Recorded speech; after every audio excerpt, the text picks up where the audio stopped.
kelapa sawit yang diklaim minim limbah dan rendah emisi. Jadi pemirsa, inovasi ini lahir dari Laboratorium Departemen Teknik Material dan Metalurgi ITS. Dipimpin peneliti ITS Hosta Adiananta, tim menggunakan metode catalytic cracking, yakni memecah molekul minyak sawit mentah menjadi bensin siap pakai. Prosesnya memanfaatkan katalis bimetalik berbasis nikel oksida dan tembaga oksida. Hasilnya, rendemen biogasoline ini mencapai 83% dengan suhu operasi yang lebih rendah 380 derajat Celcius. Setiap 10 kg sawit menghasilkan sekitar 5 liter bensin dan sisanya dimanfaatkan sebagai bahan bakar kompor nol residu. ITS menargetkan inovasi ini dapat diuji coba sebagai proyek nasional melalui koordinasi dengan Kementerian SDM. Dan jika berhasil dikembangkan dalam skala industri, bensin sawit punya nilai tambah besar bagi komoditas sawit dalam negeri.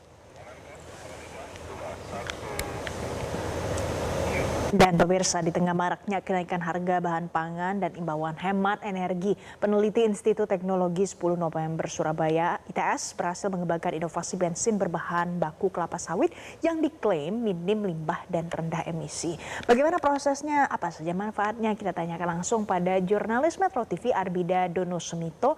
Arbida, selamat pagi. Silakan dengan laporan Anda pagi ini, Arbida.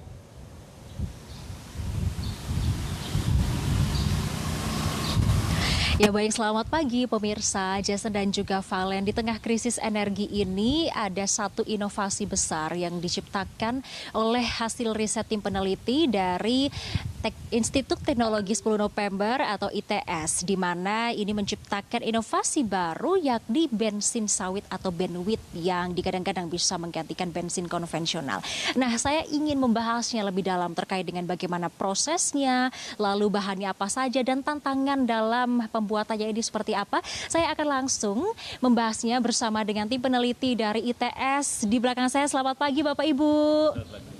Yang pertama saya akan menyapa tim peneliti sekaligus dosen peneliti Departemen Teknik Material dan Metalurgi UFI TRS ITS, Bapak Hosta. Apa kabar Pak? Selamat pagi, baik, alhamdulillah. Ya, baik Bapak, ini sedikit membahas mengenai bensin sawit ini ya. Bapak, ini singkatnya sawit ini diubah menjadi bensin lewat proses apa Pak? Mungkin boleh dijelaskan sambil ditunjukkan alatnya langsung seperti apa Pak? Baik, terima kasih. Riset kami ini bekerja sama dengan BPDP Sawit Jakarta dan ITS. Pada riset ini kami mengolah sumber daya alam yaitu CPO, minyak mentah kelapa sawit, dengan proses catalytic cracking, pemecahan molekul dengan temperatur tinggi dari molekul besar CPO menjadi molekul kecil bensin sawit yang kami beri nama benwit. Lalu ada bahan apa saja Pak di sini? Karena saya melihat ada residu, ada buahnya juga ya Pak ya. Ini yang digunakan apa Pak? Ya. Dalam proses ini kami menggunakan minyak mentah kelapa sawit CPO dari buah sawit yang low grade. Ini adalah CPO low grade yang tidak lolos untuk minyak goreng makanan. Kemudian kami tambahkan katalis, kemudian kami gunakan alat catalytic cracking, kemudian nanti bisa menghasilkan bensin sawit. Benwit. Oke. Kalau boleh tahu butuh berapa kilo sawit untuk menciptakan bensin sawit ini Pak? Pada hasil riset kami ini konversinya sekitar 50-55%. Dalam perkembangannya masih bisa ditingkatkan. Kurang lebih kalau kita ambil 10 kilo minyak CPO ini bisa menghasilkan sekitar 5 liter bensin sawit benwit. Oke, wah luar biasa sekali. Kalau untuk prosesnya bagaimana Pak? Prosesnya silakan Mas Evan. Oke, baik pemirsa, kita langsung beralih. Terima kasih Pak Hosta untuk waktunya. Kita langsung beralih ke tim mahasiswa. Anggota peneliti ada Evan Yuda. Halo Kak, apa kabar? Selamat pagi. Kak Evan, mungkin boleh dijelaskan bagaimana proses pengolahan dari CPO ini hingga menjadi bensin sawit? Baik Kak, utamanya kita menggunakan bahan CPO sebagai bahan baku utama dan kita akan memasukkan ke dalam preheater. Soalnya CPO yang kita gunakan pada suhu ruangan berbentuk padatan. Sehingga dibutuhkan preheater untuk menaikkan suhu sekitar 60-70 derajat Celcius. Merupakan alat yang paling atas dan ketika sudah berbentuk cairan akan dimasukkan ke reaktor 2 dan reaktor 1. Di mana di sini akan menjalani proses catalytic cracking. Untuk dalam reaktor ini temperatur akan dinaikkan sampai suhu 300 derajat dan cracking yang kita lakukan berada di suhu 320 sampai 360 derajat Celcius. Di mana kemudian uap akan melewati proses kondensor yang akan mengubah uap jadi cairan. Di sini kita mendapatkan bensin sawit yang telah dihasilkan. Oke, baik. Lalu hasilnya adalah bensin sawit yang tadi ditunjukkan oleh Pak Hosta. Mungkin boleh ditunjukkan ke pemirsa, Kak Evan, yang seperti apa?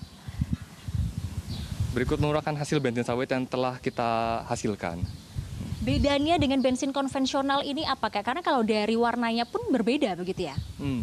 Perbedaan utama dari bensin konvensional, bensin sawit ini sifatnya renewable, di mana kita bisa menggunakan buah sawit yang langsung diperas menjadi CPO dan langsung kita ubah menjadi bensin sawit ini.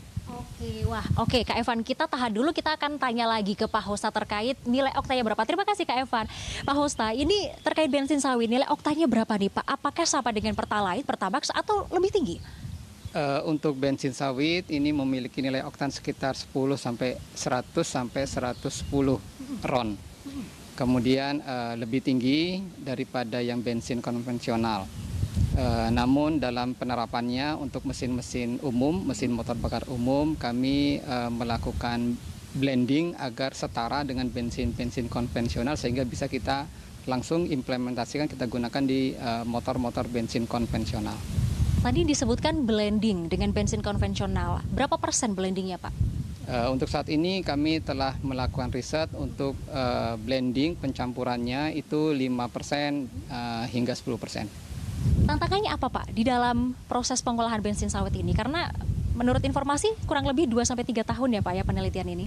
Ya betul, tantangannya yang pertama ini adalah teknologi baru untuk melakukan konversi perubahan dari CPO menjadi bensin, minyak bakar cair. Ini perlu teknologi tertentu. Kami membutuhkan sekitar 2-3 tahun untuk mendapatkan formulasinya. Kemudian tahap selanjutnya untuk bisa masuk ke dalam implementasi motor umum, mesin bakar umum, itu kami melakukan proses secara bertahap, mulai dari sedikit hingga besar. Pak Hosta, ini kan kabarnya sudah diuji di kendaraan. Mungkin boleh Pak, ini bagaimana pengujian kendaraan dan proses blendingnya seperti apa? Kami sudah uji coba di mesin kendaraan umum. Kita menggunakan motor umum yang biasa kita pakai. Namun dalam tahap awal kami sudah uji coba kepada mesin-mesin pertanian. Mesin-mesin pertanian, mesin traktor, mesin panen, perkebunan sudah kami uji coba dan bisa berjalan dengan baik. Baik, mungkin dari teman-teman mahasiswa ya Pak ya yang akan mempraktikkan. Oke Kak Evan dan juga teman-teman yang ada di belakang, ini teman-teman tim peneliti mahasiswa. Oke, bagaimana Kak Adi prosesnya mungkin dijelaskan? Baik Kak, untuk utamanya kita menggunakan campuran dari bensin konvensional dengan bensin sawit kami. Berikut beberapa bensin konvensional yang kita gunakan, dicampurkan dengan bensin sawit yang telah kita hasilkan. Ini no tipu-tipu ya Kak ya? Iya. Di sini juga terlihat bahwa tidak ada perbedaan fasa sehingga larutan bensin sawit dan bensin konvensional tercampur secara sempurna. Lalu setelah tercampur secara sempurna, dimasukkan ke mana Kak? Kita di sini menggunakan tangki eksternal sebagai contoh. Baik, nah pemirsa ini kita akan memasukkan blending bensin konvensional dengan bensin sawit tersebut ke dalam sebuah botol. Ini adalah sebagai bukti nyata pemirsa bahwa ini bensin sawit bisa menjadi energi bagi kendaraan bermotor yang ada di belakang saya pemirsa. Ini sudah ada 2 motor nih yang akan diisi dengan campuran dari bensin sawit ini. Oke, Kak Evan kita akan langsung memasukkannya. Bagaimana Kak Evan? Boleh dijelaskan? Baik, untuk dari mesin motornya sendiri tidak ada modifikasi spesifik. Kita menggunakan mesin motor yang konvensional dan dari botol yang telah kita siapkan akan langsung disambungkan ke karburator. Oke, pemirsa kita akan saksikan bagaimana cara mengisi bensin sawit tersebut ke dalam tangki motor yang ada di sini. Nah, ini adalah sebagai contoh pemirsa begitu ya untuk membuktikan bahwa ini memang benar-benar adalah blending dari bensin sawit dan juga bensin konvensional dan ini yang menjadi energi bagi motor ini. Oke, baik. Lalu setelah ini tertutup dengan rapat begitu, selanjutnya adalah memasukkan ke dalam tangki begitu ya Kak ya? Oke, baik. Oke, boleh? Nah, ini pemirsa kita akan masukkan blending dari 2 bensin ini ya. Oke. Ini prosesnya memasukkan ke dalam apa, Kak? Karburatornya. Karburator. Ke dalam karburatornya. Nah, pemirsa, ini dia. Oke, baik. Dan ini bisa langsung dipakai begitu ya, Kak ya? Oke. Baik, nah pemirsa ini sedang proses, sepertinya ini memang sedang memasukkan ke dalam tangki bensinnya. Tapi kita akan membahas sedikit mengenai kendaraan ini. Ini kan dikampanyekan bahwa rendah emisi. Kita mungkin akan langsung tanyanya langsung ke Pak Hosta Kebali nih sebagai tim peneliti ITS. Pak Hosta, ini kan kampanye produknya adalah rendah emisi. Mungkin boleh dijelaskan rendah emisinya seperti apa? Iya, jadi hasil riset ini kami menuju kepada renewable energy, energi terbarukan dan juga sustainable energi, energi yang sustain. Jadi hasil riset ini kami mengolah sumber daya alam. Minyak sawit ini setiap 3 tahun produksi, ini jauh lebih cepat daripada energi fosil. Kalau energi fosil itu membutuhkan ratusan tahun untuk bisa menghasilkan minyak bumi, crude oil. Kalau ini 3 tahun produksi. Oke, baik, itulah mengapa ada mengkampanyekan bahwa produk ini adalah rendah emisi, begitu ya Pak ya. Nah, pemirsa, saya juga mau tanya nih terkait dengan inovasi produk ini bagaimana menjadi realistis inovasi dan juga bisa digunakan. Mungkin kita akan langsung bertanya dengan unit komunikasi publik ITS, Pak Rian Adi Jauhari yang sudah bersama saya. Halo Bapak. Halo, selamat Bapak, pagi. ini di tengah krisis energi yang terjadi kan tidak hanya di Indonesia tapi di seluruh negara. Ini seberapa realistis sih inovasi ini bisa menjadi solusi skalanya nasional, mungkin bisa internasional, Pak? Baik, melihat dari inovasi teknologi 10 November ini ya, ITS ini ya, menurut saya ini sangat realistis sekali gitu. Kenapa? Karena dari ITS sendiri kita sudah memiliki tujuan yaitu menjadi kampus yang berdampak. Jadi inovasi apa yang kita ciptakan itu harus bisa menjawab tantangan global kayak gitu. Nah, terkait krisis energi ini adalah masalah yang kompleks. Jadi ITS harus bisa mengkombinasikan inovasi-inovasi yang ada di kampus ini untuk menjadi tantangan yang realistis, seperti itu. Baik, terima kasih untuk waktunya Bapak Ibu semuanya, tim peneliti yang ada di ITS. Saya boleh coba Pak naik motornya? Baik, nah pemirsa, untuk menutup perbincangan kita terkait dengan bensin sawit, saya mau coba ini naik dan menyalakan untuk membuktikan apakah bensin sawit ini bisa untuk menyalakan motor di sini. Baik, mari kita coba. Wah, terbukti valid pemirsa. Oke, valid ya pemirsa bahwa ini menjadi inovasi yang baik begitu untuk memaksimalkan kebutuhan energi yang ada di Indonesia dan tentunya juga menjadi harapan bagi pemerintah untuk seberapa cepat bisa memaksimalkan inovasi ini. Mungkin demikian pemirsa yang bisa saya sampaikan terkait dengan inovasi bensin sawit. Kembali ke studio, Jason dan juga Valen. Baik, terima kasih Arbida atas laporan langsung Anda. Kayaknya habis ini mau langsung jalan-jalan keliling Surabaya ya pakai motor itu ya.